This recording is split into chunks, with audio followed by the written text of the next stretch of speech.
আমাদের এলাকার ওয়াজ কত বছর ধরে হইতেছে? বিগত 49 বছর ধরে।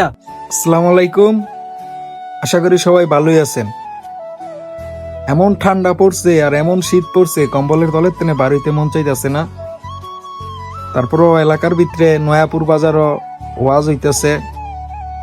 আমি একটা ওয়াজের ভিডিও ছাড়ছিলাম, অনেকে অনেক শেয়ার করছেন, অনেকে অনেক সাপোর্ট করছেন। সবাই এই ভিডিওটা শেয়ার করে দিবেন।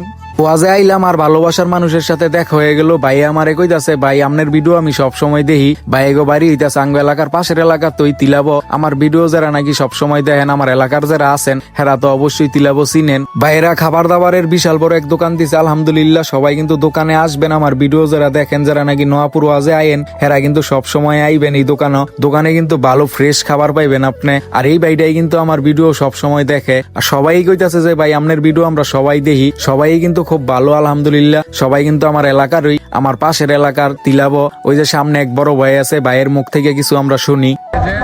আমাদের এলাকার ওয়াজ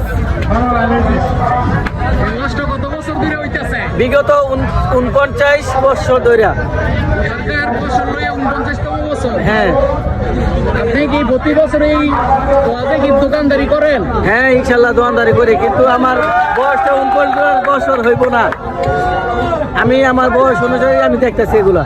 আমি অন্য ওয়াজের মাঠও যাইতারি নাই। আমি যে সময় নাকি আইসি এই সময় আমার ভালোবাসার মানুষের লগে দেখা, ভালোবাসার মানুষে ডাক দিছে। ভালোবাসার মানুষের লগে কি না দেখা কইরা রাউন যায়? আপনারা কিন্তু সবাই বাইগো লাইগা দোয়া করবেন। বাইরা কিন্তু হালাল ব্যবসা করতেছে। বাইগো দোয়ানের নাম হইতাছে জিলমিল চিংড়ি জাল ফ্রাই। আপনারা যারা আমার ভিডিও দেখেন নয়াপুর ওয়াজে আইলে এই দোয়ানে আইবেন, আইলে কিন্তু ডিসকাউন্ট পেয়ে যাইবেন। আমার নামটা বললেই আপনারা দেখবেন যে একটা ডিসকাউন্ট দিয়ে দিব আপনার ঘরে। আর অনেক কিন্তু আমি ওয়াজের মাঠে বললাম, ওয়াজের মাঠে আইয়া কিন্তু ভাই অবাক হয়ে গেলাম। আজকে চতুর্থ দিন, এরকম বড় একটা অনুষ্ঠান, এরকম বড় একটা আয়োজন, অথচ আল্লাহর কোরআন শোনানোর, আল্লাহর কথা শোনানোর কিন্তু কোনো মানুষ নাই। দেন বেলা ওয়াজের প্যান্ডেলের ভিতরে কিন্তু অল্প মানুষ, এরম বড় একটা ওয়াজের ভিতরে এই কটা মানুষ কিন্তু মানুষ না। মানুষ যে সব কই গিয়া রইছে, কই গিয়া ঘুরতেছে, এইটাও আমি আমনে করে দেখাইতেছি। কিন্তু এইটা হলো সবচেয়ে বড় দুঃখজনক বিষয়। এরম বড় একটা মাহফিলের ভিতরে, মাঠের ভিতরে দেন বেলা লোক হগলে 50-60 জন লোক নাই, এরম বড় একটা স্টেজের ভিতরে। এইটা হইলো সবচেয়ে বড় আঙ্গ অঞ্চলের একটা দুঃখজনক বিষয়। এরম বড় 8 দিন ব্যাপী মহা সম্মেলনের ভিতরে